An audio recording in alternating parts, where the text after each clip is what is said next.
똑같은 경험을 해도 누군가는 그 경험으로 베스트셀러를 만들어내기도 합니다. 이처럼 우리는 스스로 행운을 만들 수 있습니다. 여러분은 운이 좋은 편이신가요? 일상에서 행운을 만들고 싶으세요? 그렇다면 오늘 영상도 끝까지 봐주세요. 안녕하세요. 위즈교육 컨설팅 홍선영입니다. 오늘은 최근에 읽은 책의 일부를 소개해 드릴 건데요. 바로 이 책입니다. 20살에 알았더라면 좋았을 것들이라는 책인데요. 이 책에 소개된 내용들 중에서 행운에 관한 이야기를 소개해 드리도록 하겠습니다. 우리는 기대했던 일들이 예상과 달리 원활하게 진행되지 않았을 경우에 정말 운이 좋지 않았어 라는 이야기를 쉽게 합니다. 그런데 성공한 사람들의 대부분은 나는 정말 운이 좋았어 라는 이야기를 자주 한다는 거 아세요? 그러면 성공한 사람들 주변에는 항상 행운이 따르고 실패한 사람들의 주변에는 운이 없는 걸까요? 아니면 성공한 사람들, 그분들만 알고 있는 운을 따르게 하는 행운의 비법이 있을까요? 이 책에서는 나는 운이 좋다라고 이야기하는 사람들의 공통점을 소개합니다. 바로 행운을 일상에서 만들어낸다라는 공통점을 찾았는데요.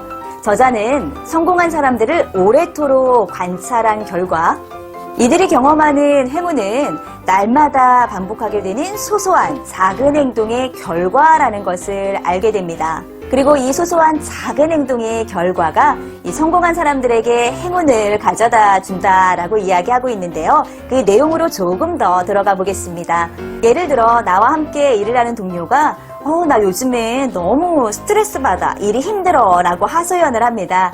이럴 경우에 대답할 수 있는 상황들이 여러 가지 있겠는데요. 어떤 분들은 너무 열심히 일하시는 거 아니에요? 좀 쉬엄쉬엄 일하세요 라고 이야기하는 분들도 있고, 제가 좀 도와드릴까요? 제가 간단한 어떠한 업무 정도는 도와드릴 수 있는데요 라고 이야기하는 분도 있을 수 있습니다. 물론 두 개의 표현 모두 다 나쁘진 않습니다. 상대방에게 어떠한 호응과 관심을 보여주는 행동은 맞으니까요. 상대방에게 관심을 보였고 또 호응을 한 거에 대해서는 공통점이 있으니까요. 하지만 이 상황에서 그 동료분과 조금 더 신뢰감 있게 돈독한 동료애를 쌓을 수 있는 분은 두 번째와 같이 내가 좀 도와드릴까요? 라고 호의를 베풀었던 분에게는 이 동료분이 그 마음을 기억하실 거예요. 그리고 나중에 도움이 필요할 때 비슷하게 대답을 할 확률이 아주 높습니다.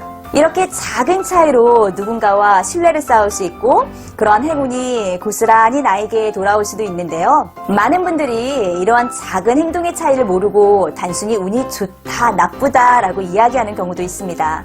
그런데 기억하세요. 내가 경험하게 되는 행운들은 일상에서 내가 한 소소한 행동들의 결과라는 것을 말이죠. 자, 그럼 지금부터 운을 좋게 하는 방법을 소개해 드리도록 하겠습니다. 먼저 첫 번째는 여행자처럼 주변을 살펴라 라는 이야기를 합니다. 여행자처럼 주변을 살핀다라는 거는 우리 여행 갈 때면 그렇잖아요. 모든 것들을 눈에 담아두고 싶고 그 다음에 기억하고 싶어서 주변을 굉장히 자세히 관찰하고 꼼꼼하게 살펴봅니다.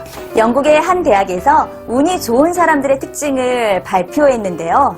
운이 좋은 사람들은 남들보다 기회를 잘 발견한다라는 공통점이 있습니다. 주변에서 일어나는 일에 항상 귀를 열고 눈을 밝히면서 주변을 살펴본다라는 거죠.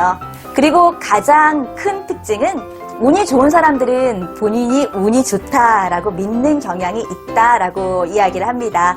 그래서 좋은 운을 만드는 첫 번째는요, 여행자처럼 주변을 살펴라. 그러니까 기회를 놓치지 않고 찾을 수 있도록 주변 사람들에게 관심을 가져라 라고 정리해 볼 수 있겠습니다.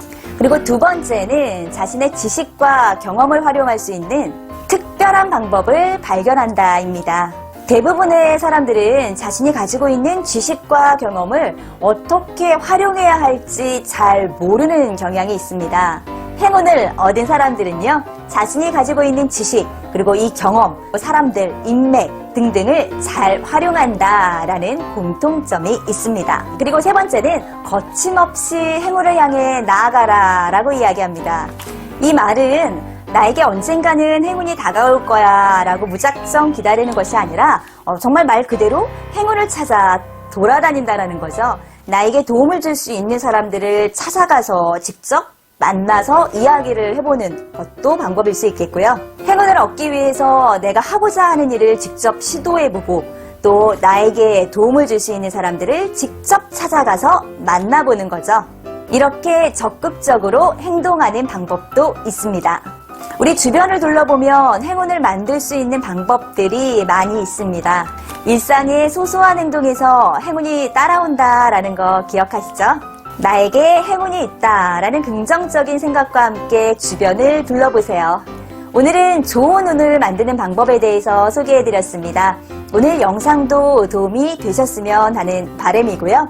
저는 다음 시간에 보다 더 유익한 내용으로 찾아뵙겠습니다. 고맙습니다.